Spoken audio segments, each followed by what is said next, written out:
Bonjour et bienvenue dans la météo du Bitcoin. J'espère que vous allez bien. Après 1, 2, 3, 4, 5, 5 jours de vert, une petite incursion encore verte cette nuit et un vilain rejet juste ici au placement des stops évidents, là où les derniers bears les plus coincés ou les plus prudents, disons, ceux qui n'auraient pas repoussé leur stop ici et qui étaient vraiment proches du point de liquidation se sont fait liquider cette nuit.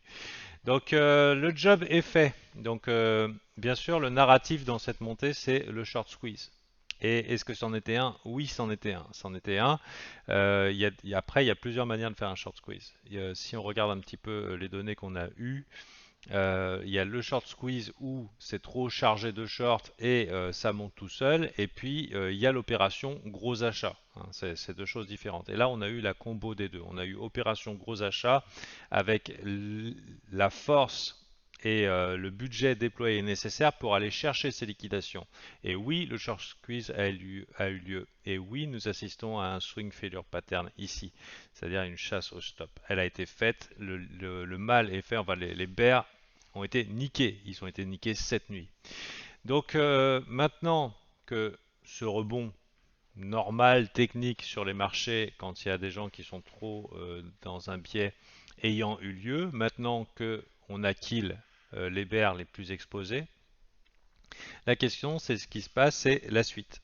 La suite c'est si on accepte au-dessus de 22 500, donc c'est un rallye sérieux, c'est un rallye sérieux et qui implique que ça va aller beaucoup plus haut que ça, puisqu'on a eu clairement un switch au niveau du sentiment ici. Hein, les gens ont raté le move hein, pour la grande majorité et refusent de l'accepter. Je n'ai pas fini avec ça parce qu'il y a deux réactions possibles.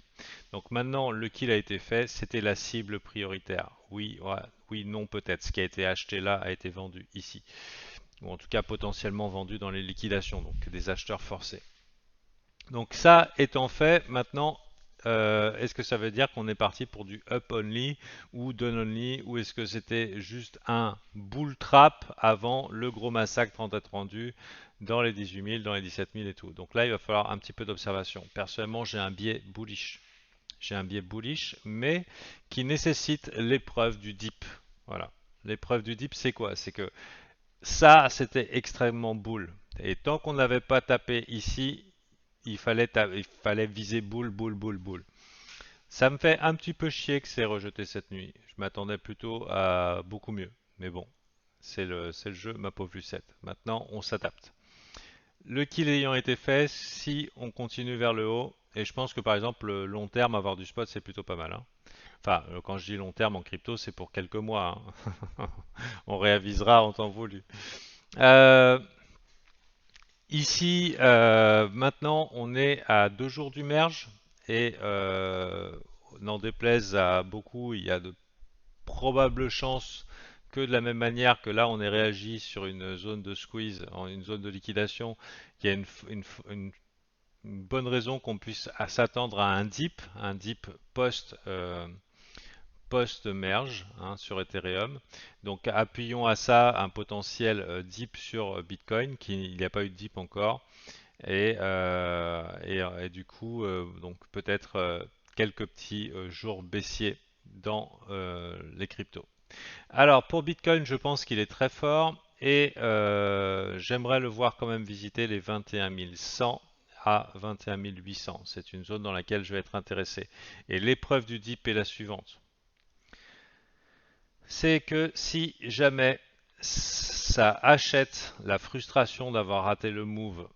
C'est-à-dire que je vous rappelle que c'est un concours de stratégie, que nous sommes dans un petit comité, le petit comité des survivants, et que l'opération des marchés consiste à niquer les moins bons. Hein. C'est un concours de stratégie. Et la majorité a tort. Hein.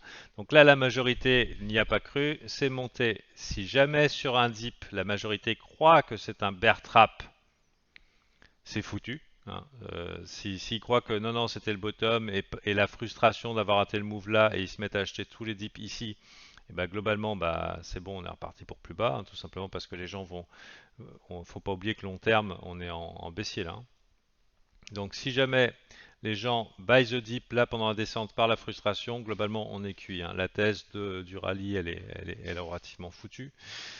Si c'est officiel, c'était un swing failure par terre, une chasse au stop, un short squeeze, quoi, vous y avez cru, ha ha ha, on va vers le bas et on a des métriques, c'est-à-dire des données d'order flow, qui nous indiquent que les gens short le nouveau top, hein, short, ou voilà, essaye de prendre position pour le gros crash final. Eh bien, c'est au moment de ce sondage, du sondage de ce dip, qu'on saura si on est bon pour un méga rallye ou pas. Ça sera au moment dans ces données-là qu'on verra si on peut ajouter en plus de son spot peut-être un long. Voilà. C'est un petit peu mon idée de trade. Maintenant, on a déjà eu beaucoup de volatilité dans la journée, peut-être même beaucoup trop. Si on regarde un petit peu les targets réalistes, on les a déjà fait dans les deux sens. Donc, je ne sais pas si le Bitcoin va nous faire beaucoup plus aujourd'hui. Peut-être pas grand-chose aujourd'hui, on verra demain. Personnellement, je suis bull, surtout sur le Bitcoin. Mais je suis short sur un altcoin en ce moment.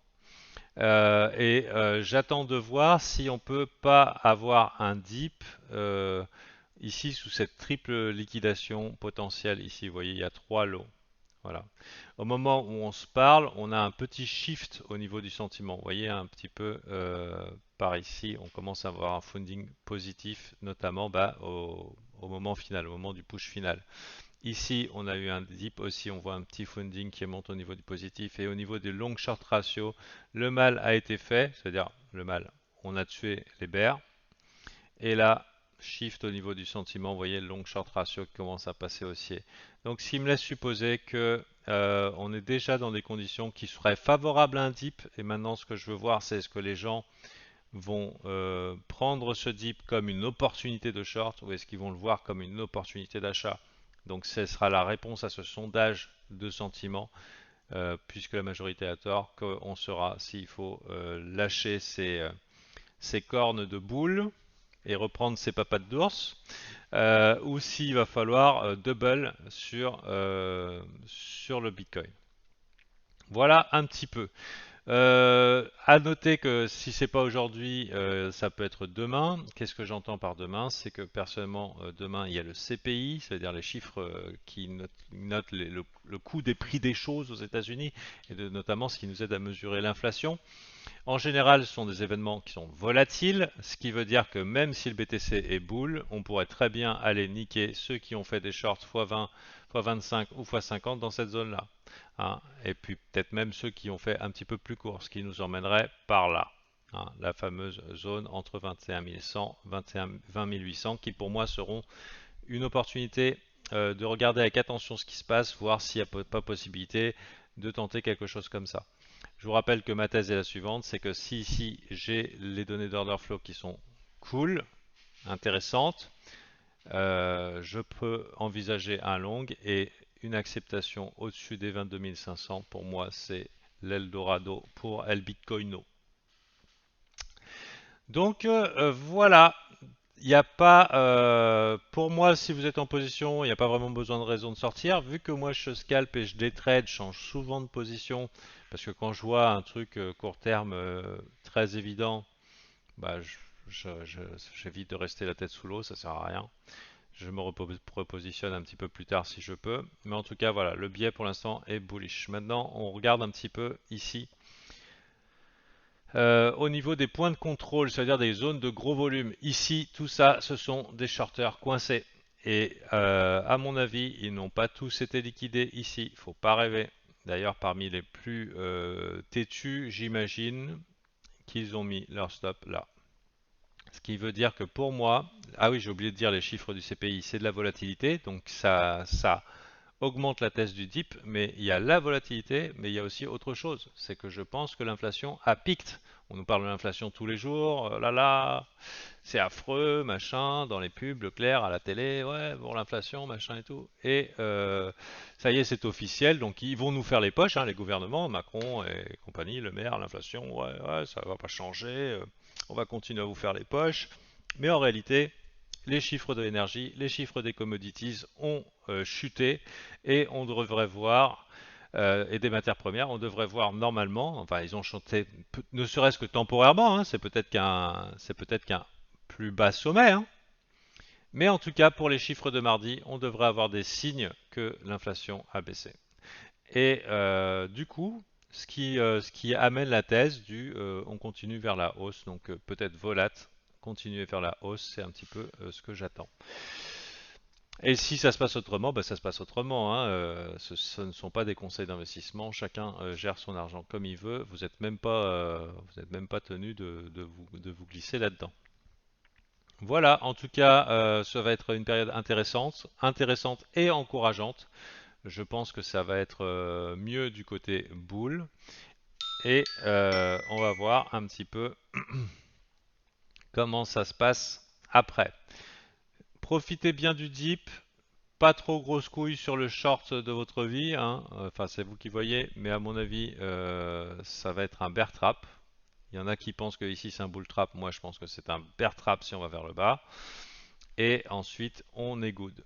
Voilà. Allez, bonne journée et à la prochaine.